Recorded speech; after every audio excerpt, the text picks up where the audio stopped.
Today, we are in the dawn of the age of the Internet of Things. Great lake of information from various domains, connecting smartphones and other digital devices which produce data. While I'm talking to you right now, on the next second, the world will have 41,000 new Facebook posts, 3,600 new photos in Instagram, and on the next minute, there will be a surge of 2 million searches in Google, 204 million emails will be sent, 11,000 professionals will be searched in LinkedIn, and about 571 websites will be created. Data are exploding tremendously in the digital universe. And I think it's fair to say that the fact that you're able to watch this video means you have already filtered the view. Yes, you are lucky. You are lucky and privileged to be a member of the digital universe, to witness the data explosion, to be part of the population of who have, because there is a pressing issue about the gulf between those who have ready access to computers and the internet and those who do not. It is a socio-economic concern that involves disparity between those people who have opportunities and skills enabling them to benefit from digital resources, and those who do not have these opportunities and skills. This inequality between individuals, households, businesses, or geographic areas, usually at different socio-economic levels or other demographic categories. This situation is apparent around the world, especially in the Asian and African continent. It is what we call as the digital divide. Now, to give you a big picture of the digital universe, only about 39% of the world's population is able to access the World Wide Web. That translates to about 2.8 out of the 7.1 billion people across the globe.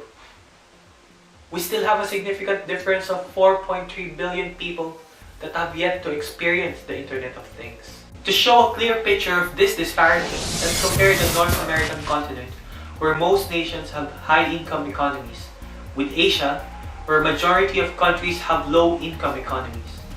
There is a significant difference. The graph shows that the percentage of those who have no internet access in Asia is more than 4 times than those in North America. That's a huge gap, considering that Asia comprises more than half of the world's population. About 2.7 billion people in Asia alone do not have access to the internet, while around the same number of people, 2.8 billion, have access. There is a big chunk of the population that is yet to join the digital universe. As seen in the internet map, there's still a lot of places to link up with digital data. A lot of people to experience what we currently experience as netizens. A lot of people to experience the benefits of accessing information through Wikipedia, attending online courses, getting news in near real time via online newspaper not just in the Philippines but across the globe. To be able to influence election, to get information on the latest stock, to share your thoughts in the world, to exchange ideas with our friends in the other parts of the world, get your pathological result, shop, pay a friend, check weather forecast for the next 3 days, video conferencing with your loved one, and more. There's a lot of things that our 4.3 billion friends have yet to experience.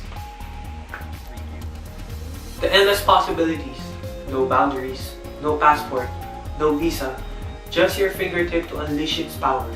Tim Berners-Lee, the father of World Wide Web, said that internet is an empowering thing for humanity to be connected at high speed and without border. That is why internet access is a human right.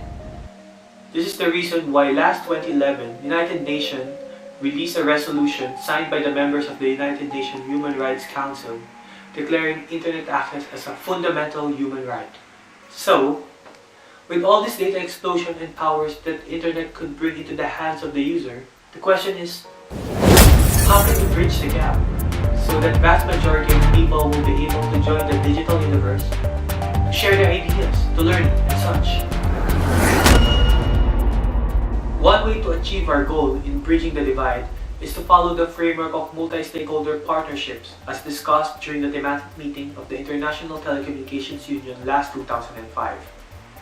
There should be 4 main partners that need to contribute to fulfill this goal. First are the international organizations. International organizations like United Nations and APEC can create initiatives like the Millennium Development Goal that create global partnership amongst member countries or create forums for policy and standards coordination. Take advantage of the ASEAN Economic Community to learn from our neighbors on how they are able to give better technology access to their citizens, and provide expertise to the least developed member countries to help them build their technological infrastructure. Government should create and enact laws and regulations which enable them to uphold the rights of its citizens to internet access and eradicate misuse of public funds, to allocate more funds to educate its citizens to become netizen, which in the long run yields higher return of investment in the economy. The private sector to organize corporate social responsibility events to bring back to the community and strengthen public relations.